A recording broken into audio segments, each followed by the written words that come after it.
ಏನಿಲ್ಲ, ಸುತ್ತರಾಮ್ 0.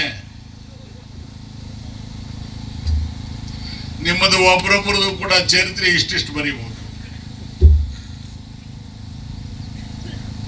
ಈ ಕೋಳಿ ಹುಂಜಾನ ಕಂಕಳಲ್ಲಿ ಇಟ್ಕೊಂಡು ಬೆಳಗ್ಗೆ ಹೆಂಗಾಗುತ್ತೆ ಅಂತ ನೋಡಿದ ಮುದುಕಿಯರ್ನೆಲ್ಲ ನೋಡಿದ್ದೀವಿ. ಹುಂಜ ಕೂಗಿದ್ರು ಕೂಗದೆ ಹೋದ್ರು ಬೆಳಗ್ಗೆ ಹಾಗೆ ಆಗುತ್ತೆ. ಗೌತಮ್ ಗೆದ್ದೆ ಗೆಲ್ತಾನೆ. ಕರ್ನಾಟಕದಲ್ಲಿ ಕಾಂಗ್ರೆಸ್ ಗೆದ್ದೆ ಗೆಲ್ಲುತ್ತೆ. ಮೋದಿ ಸಾಹೇಬ್ರೆ, ದೇವರಲ್ಲಿ ನಂಬಿಕೆ ಇಟ್ಕೊಂಡು ಜೂನ್ 4ನೇ ತಾರೀಕು ಕಾಯ್ತಾ ಇದ್ದೀವಿ. ದೇಶಕ್ಕೆ ಹಿಡಿದ ಶನಿ ಬಿಡುಗಡೆ ಆಗ್ಲಿನಪ್ಪ ನಮ್ಮಪ್ಪ ಅಂತ ಕಾಯ್ತಾ. ನೀನ್ ಈ ದೇಶಕ್ಕೆ ಹಿಡಿದ ಶನಿ ಕಣಯ್ಯ. ಇಂದಿರಾ ಗಾಂಧಿಗ ಕೂತಿದ್ದ ಸೀಟಲ್ಲಿ ಬಂದು ಕೂತ್ ಬಿಟ್ಟಲ್ಲಪ್ಪ ನೀನು. ಎಲ್ಲಪ್ಪ ಇಂದಿರಾ ಗಾಂಧಿ? ಇದ್ಯಾವುದೋ ಒಂದು ಮೂಲೆಯಲ್ಲಿ ಒಂದು ಊರಲ್ಲಿ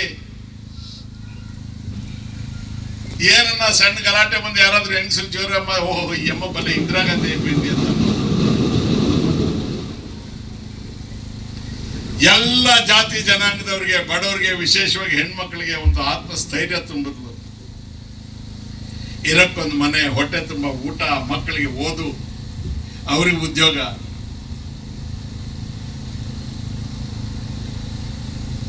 ಎಂತ ಜಾಗಕ್ಕೆ ಅಂತ ಅವನು ಬಂದು ಕೂತ್ಬಿಟ್ಟಪ್ಪ. ಅಚ್ಚ ದಿನಾಯಕ, ದುಡ್ಡು ತಂದು ಕೊಟ್ಬಿಡ್ತೀನಿ, ಬೆಲೆ ಎಲ್ಲ ಕಂಟ್ರೋಲ್ ಮಾಡ್ಬಿಡ್ತೀನಿ, ನಿಮ್ಗೆಲ್ಲ ಉದ್ಯೋಗಗಳು ಇಚ್ಛೆ ಉದ್ಯೋಗ. ಕೃಷ್ಣಮೂರ್ತಿ ಸರಿನವ నువ్వు ఎక్కడ పనికి ಸಣ್ಣ ಪುಟ್ಟವ್ರು ಸುಳ್ಳು ಹೇಳೋದು ನೋಡಿದ್ದೇನೆ.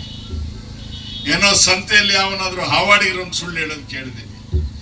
ದೇಶದ ಪ್ರಧಾನ ಮಂತ್ರಿ ಆದವನು ಈ ತರ ಸುಳ್ಳು ಹೇಳೋದನ್ನ ನಾವು ಪ್ರಪಂಚದ ಇತಿಹಾಸದಲ್ಲಿ ಎಲ್ಲೂ ನೋಡ್ಲಿಲ್ಲಪ್ಪ. ಅವನ ಮಾವುಮ ಅವನ ಪರವಾಗಿ ಕೆಲವರು ಜೋಬುಗಳಲ್ಲಿ ಕೈ ಇಟ್ಕೊಂಡು, ಈಗ ಅವನಿಗೆ ಗಂಟು ಬಿದ್ದವ್ರು ಮಲ್ಲೇಶನಿ ಪಾಪ, 4 ದಿನ ನೋಡಪ್ಪ ಟೆನ್ಷನ್ ಅಪ್ಪ, ಸ್ವಾಮಿ ಜೋರ್ಗ ಪರಾಡ್ತಾವ್ ನೋಡಿ, ಏನ್ ಮತ್ತೆ ಸುಣ್ಣಿಲ್ಲದೆ ಮಾತಾಡಿಲ್ಲ ಕೀಳಕ್ಕೆ. ಈ ಕೀಳವರಿಗೆಲ್ಲ ರಮೇಶ್ ಕುಮಾರ್ ಒಳ್ಳೆ ಆಯ್ತಾ. ಈಗ ನನ್ ತೋರಿಸಿ ವಸೂಲಿ ಸ್ಟಾರ್ಟ್ ಆಗಿದೆ. ಓ ಅಯ್ಯಪ್ಪ ಜೋರ್ಗ ತಿರುಗ್ತಾವ್ ನೋಡು, ಅಯ್ಯಪ್ಪಗೆ ಸಿಂಪತಿಸಿಂದ ಇಟ್ಲೈತೆ ಇಲ್ಲ మన సారే ఎనికి పడిపోతాం శ్రీనివాసంలో. లోపల లేదప్ప, ఇవంత సాలే లేదప్ప. ಅವನು ಹೋದ, ನೆಗೆದು ಬಿದ್ದು ಹೋದ. ನೀವ್ ಆ ಕೆಲಸ ಏನಾದ್ರು ಮಾಡ್ತೀರಾ? ತಾಯಮ್ಮ ಖಾಲಿ ಕೈಲಿ ಬಂದವಳು, ನನ್ನ ಹತ್ರಲ್ಲೂ ಏನೂ ಇಲ್ಲ. ಜಾಸ್ತಿ ಯಾರನ್ನ ಮಾತಾಡಿದ್ರೆ 4 ಬೀಸ್ ಹೋಗ್ತೀನಿ. ಕೊಡಕ್ಕ ಬಂದಿದ್ದೀನಿ ನಾನು, ಏನು ಇಲ್ಲ ನನ್ನ ಹತ್ರ, ನನ್ನ ಮಗಳ ಹತ್ರ ಏನು ಇಲ್ಲ ಕೊಡಕ್ಕೆ. ನನ್ನ ಮಗನ ಹತ್ರ ಏನಿಲ್ಲ, ಅದಕ್ಕೆ ಹೋಗಪ್ಪ ಬೇರೆ ಊರಿಗೆ ಹೋಗಿ ನಮಸ್ಕಾರ ಹಾಕೋತ ಕಳ್ಸಿದ್ದೀನಿ. ನಾವು ಕೊಡಕ್ ನಿಮ್ಮ ಹತ್ರ ಇದೆ, ಏನಿದೆ ಹೇಳಿ, ಕೊಡ್ತೀರಾ? ಗ್ಯಾರಂಟಿ. ಎತ್ತಿ ಕೈಗಳು.